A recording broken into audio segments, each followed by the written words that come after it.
Tyler Grant was the son every neighbor trusted. Diane Grant was the mother who believed love could fix anything. But when debt, desperation, and betrayal collided, Tyler buried more than just secrets. He buried his own mother in the backyard. The Crime Scene presents a new page of crime, a new mystery, a new shock case.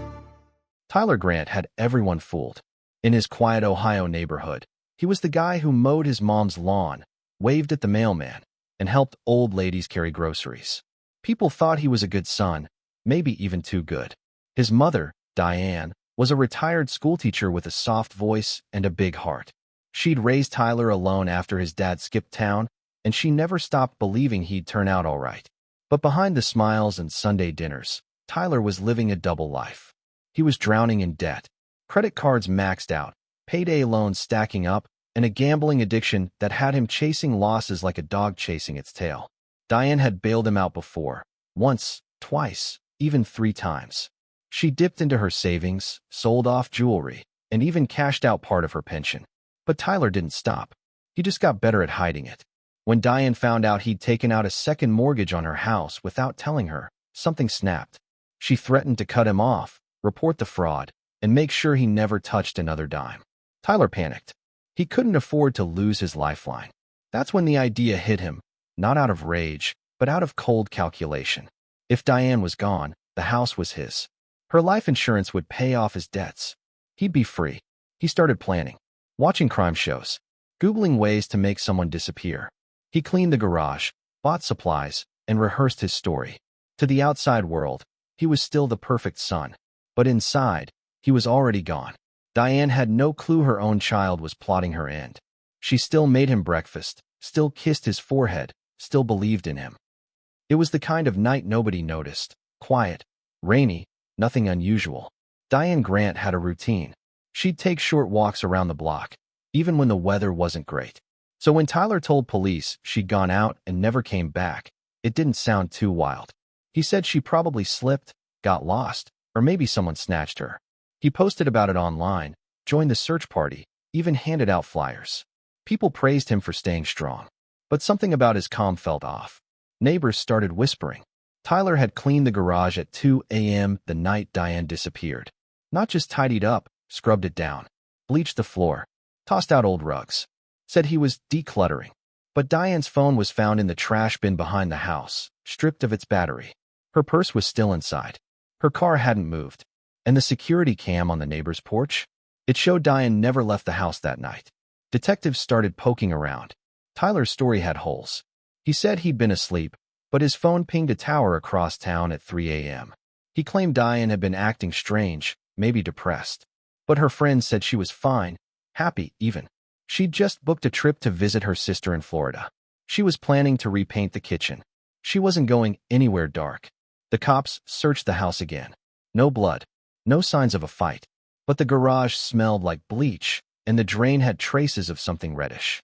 They couldn't prove anything yet, but they weren't letting go. Tyler kept acting like he was in control.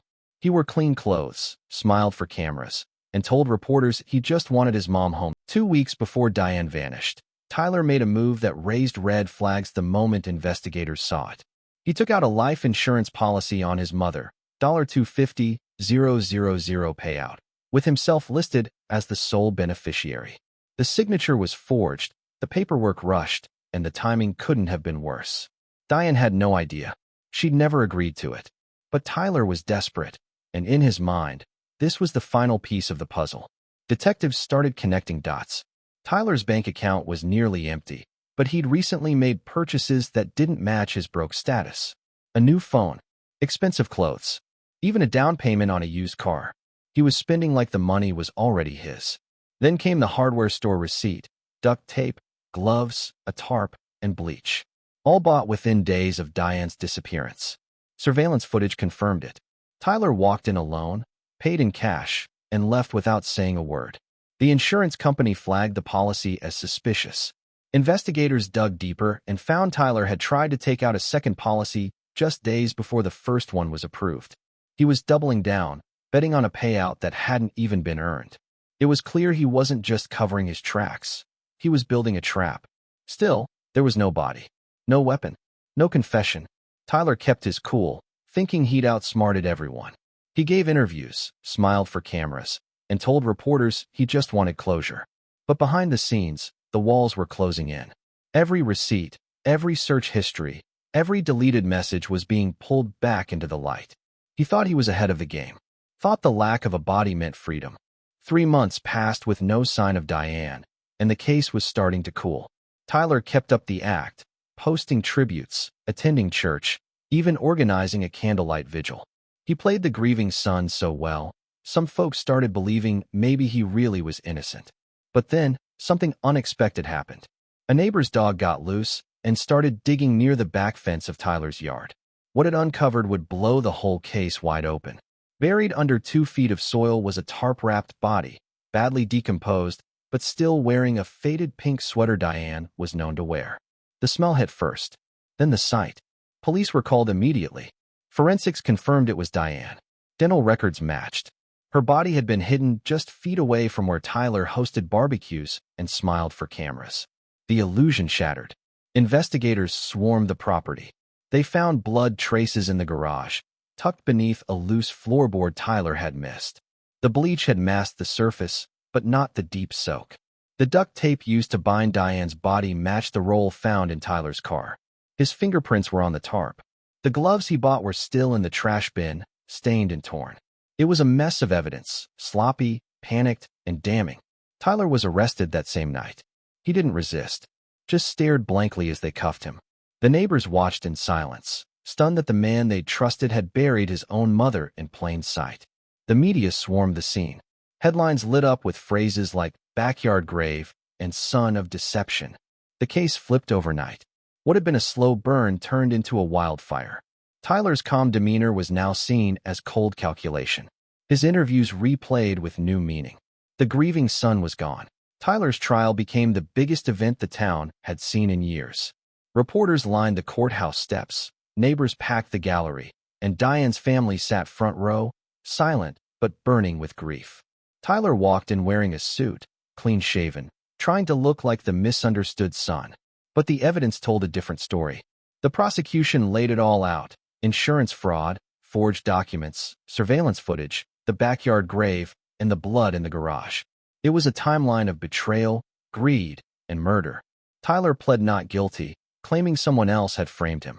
He said Diane had enemies, that maybe she'd gotten mixed up with the wrong people. But the jury didn't buy it. The trial lasted 2 weeks. Witnesses testified about Tyler's money problems, his strange behavior after Diane disappeared, and the suspicious purchases he made before her death. Forensic experts explained how the bleach didn't fully clean the blood, how the duct tape matched, and how the tarp had his fingerprints. The defense tried to poke holes, but the case was airtight. The jury took less than 2 hours to reach a verdict: guilty of first-degree murder. Tyler was sentenced to life in prison without parole. But the story didn't end there. After the trial, investigators went back through Diane's house, looking for anything they might have missed. In her bedroom, hidden behind a stack of books, they found a small camera, one Tyler had installed weeks before her death. He'd put it there to spy on her, maybe to catch her slipping up. What he didn't realize was that it had been recording the night he attacked her. The footage was grainy, but clear enough. It showed him entering the room, arguing, then lunging. It was the final nail in the coffin. Tyler thought he was smarter than everyone. Thought he could fake grief, bury the truth,